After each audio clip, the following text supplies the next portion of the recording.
Afsani Beschloss of Rock Creek and Elizabeth Economy of the Hoover Institution have spent a good part of the last 25 years traveling to the Middle Kingdom and coming back to try to make sense of it for us. They looked back at some of the country's biggest changes and challenges.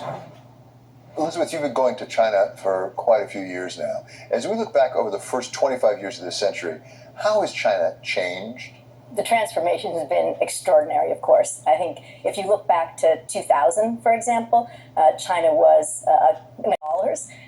GDP per capita was around $1,000, and it was making more bicycles than cars. It was very much trying to adapt its domestic politics and economics to the demands of the international community. What we see today is pretty radically different from what we saw in 2000. Its GDP per capita now is $13,000. Of course, it's not making bicycles so much anymore as, the most EVs, electric vehicles in the world, and cutting-edge electric vehicles, largest manufacturer, consumer, and exporter. Today, you have China saying, we're front and center, and we'd like the international community to adapt to us. So what you have is China no longer being a rule taker, but a rule maker. I know you've just recently been in China.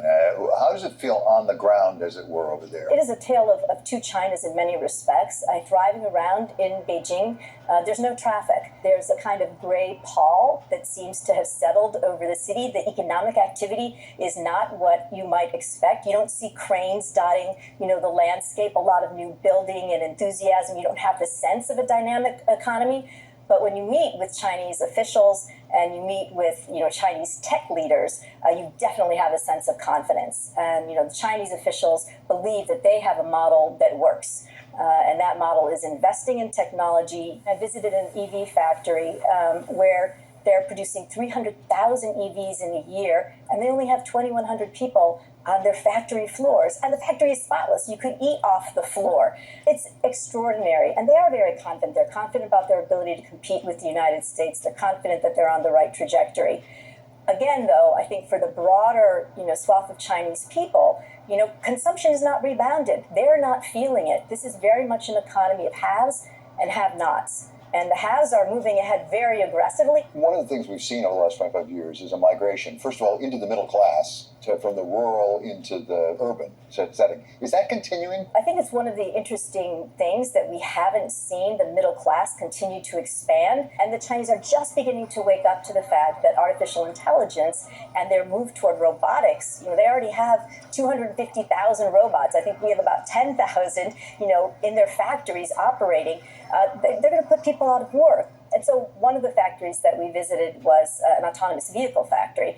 And the person who was, taking us on the sort of tour of the factory said that they are now being told by the local government that they're going to need to help find jobs for the people that their autonomous vehicles supplant. At the same time, the local government's not allowing them to charge any more than regular taxi drivers or Didi drivers because they don't want those people to go out of work. So I think they have not figured out how they're going to manage the technological change and the demands for employment. How much success has China already had in reshaping the international community? I would say much less than we might anticipate.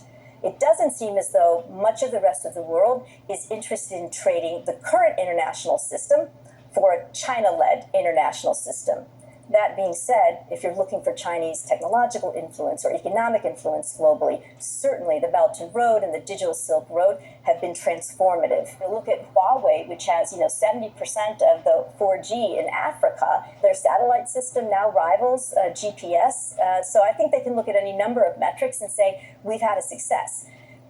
At the same time, of course, there have been protests in virtually every Belt and Road country about how China's done business. Interest and the desire, the willingness to have Chinese investment stems from the fact that they can't get that kind of investment from any other country. So I think, if we were to go in and really be competitive, for example, in Africa, in this idea that we're going to promote our tech stack globally, I think we'd be welcomed. West, just how far ahead China is getting in some respects in technology and manufacturing. I think most people think of China as producing consumer goods, their toys, basic goods. And that is the way they started. But today is a whole other world. So what is happening is most of us are now reliant on not just their basic ingredients being made, but the new molecules being developed in China, EV cars, let's say, the batteries that they are producing are so far ahead than the ones we're producing. So they are jumping ahead in ways that we did not expect. They might have less power constraints, the way they're building nuclear plants and the way they're using clean energy and renewable energy, the opposite of what we're doing in the US. And that's because the government in China is putting so much capital to work alongside the private sector, something that in the most recent past we're not doing. What is that enormous move forward for China as an economy, as a government, meant for the people of China? So if we look at the people of China, when this whole process started 20, 25 years ago, there was hope. They were growing fast, double-digit growth.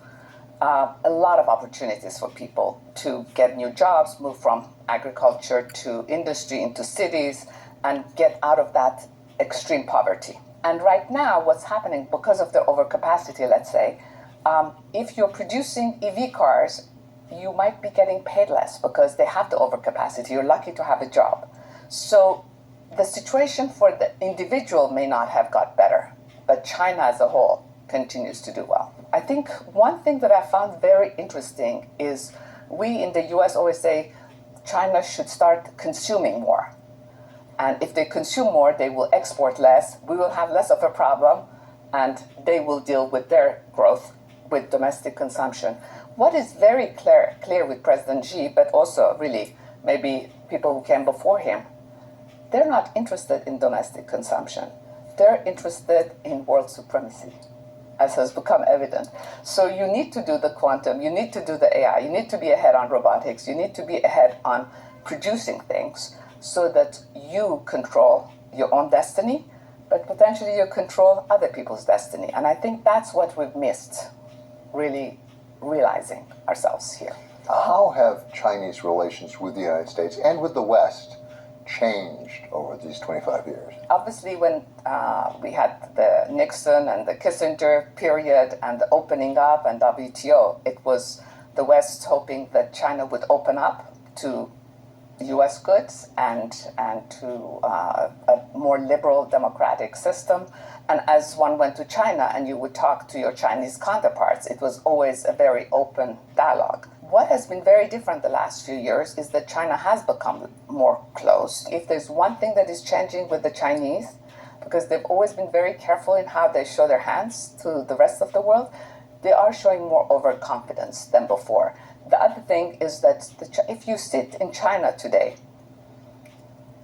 who would expect that the US would be kneecapping its own universities, its own research, its own biotech, is investing less in technology at scale, is not investing in nuclear power, and is not working with its allies? So in a way, that, if you're sitting in President Xi's seat today, you see a lot of potential for China.